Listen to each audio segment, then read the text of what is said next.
nyo, kasi sayang naman yung binuo kong recipe. No, it's something that I'm so proud of because it's rooted with, of course, our favorite halo-halo with my own twist.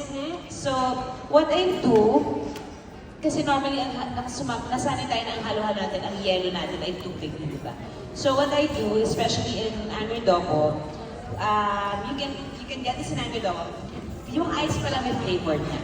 Oh, okay, so it's not just water, may halo na siya. So this is a mixture of coconut milk and evaporated milk. Ooh. So it's very creamy, so kahit matunaw siya, hindi siya parang lasang tubig. Correct, okay. That's So, the first pro tip. ako kasi, pag naghahalo-halo ako, I only put what I like. So I don't like beans, marami akong hindi gusto sa halo-halo. So dahil nga yung nang gumawa ng sarili ko halo-halo, this is very special because I only added what I really like in a halo-halo. Okay, what is it that you really So, I love nata de coco. So, non-negotiable ko yan. I like sago. And ito yung mga recipes na galing ko, or dishes na galing sa Adobo is my own buttered kamote, buttered saba, Okay. and sweetened kamote, and black sesame pulveron, and cream cheese leche flan. Wow, parang sobrang level up ng mga ingredients natin. Kaya naman pala siya nag-viral. So, inandaran ko talaga si Gordon Ramsay, pero I'm happy na ang nanalo ay estudyante. Kasi deserve nila yung boost na yun. So gracious. I love that. And this is cheese because I like the mixture of sweet and savory. Sweet, salty, the Yes! combo. Oh, yes, So, I love yun that. talaga. Hindi kasi ako mahilig sa matamis, but when I have my dessert, I make it a point that it has that salty element. Para hindi din tayo maumay. We can have more. So, isuot mo na natin itong ating air. We gotta put on the apron because she's a professional like that, okay? Chef Juday in the house. Alright, we're gonna use the Truma eye shaver, of course, to do this one. Okay, so we went through ayun, may light pala tayo.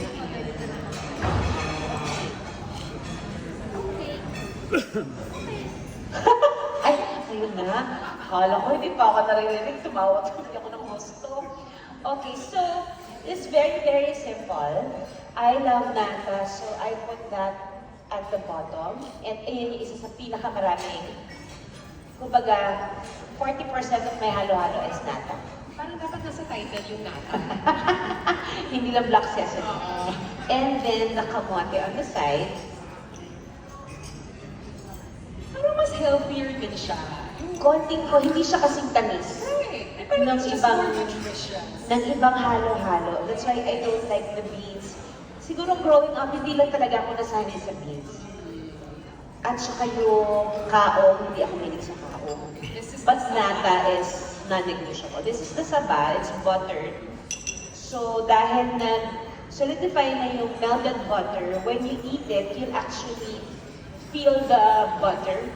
The richness. The richness of the butter. So I'll add this little sago in the middle. Actually, pag kayo yung bumuo nito, kahit ano kasi kaya nga halo-halo kasi hahaluin nyo, di ba? So it really doesn't matter. That's the beauty of the halo-halo, you're right. You can customize it and just use the ingredients na gusto mo. So sa two slices of laka, if mahilig kayo sa laka, pwede yung damihan pa. And some cheese in the middle. Salty sweet. Yes, and there are black sesame pulveron. So as in literally you just pulse pulveron and black sesame seeds? I make my own mixture of black sesame pulveron. We have our own recipe for this in Adobo. Oh, And then our ice. of course, the all-important. Yes. Oh, So my you goodness. will be also getting your own ice shavers. Kaya, ito na halo-halo Diba? yan. Oh. So you can add, depende on, you can make your own flavors of ice. So you can play around. It could be ube, it could be strawberry, it could be gatas ng kalabaw. Kung ano yung trip nyo, go. Walang mali. I'm really excited to see the texture of this The texture of this ice is very fine. Hindi ito yung parang nakalakihan natin ng araw na that you can bite on the ice. Yes, yes. This actually melts in your mouth. Oh. And it's easy, it's no mess.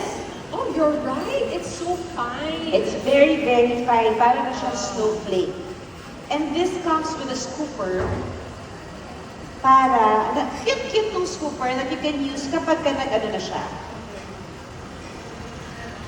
Yung ice ko lang kasi, since it's made from milk, may mga moments that it could get stuck. So, ibababa niya lang. Isisingit niyo lang siya doon. May hole yan sa loob eh. Yan, ipapasok niyo lang yung ice doon sa parang ilalim ng gap. Understandable, because the mixture was chopped up into chunks. Yes. No? So you just have to kind of You help just it really along. there you go. You Yeah. just have to put it inside. So makikita niyo po, may ganyan yan sa loob. You put the ice inside of the shaver. I also really like the color scheme of your halo-halo. Yes, kasi parang sa panahon ngayon, you also have to put it, you have to incorporate the aesthetic.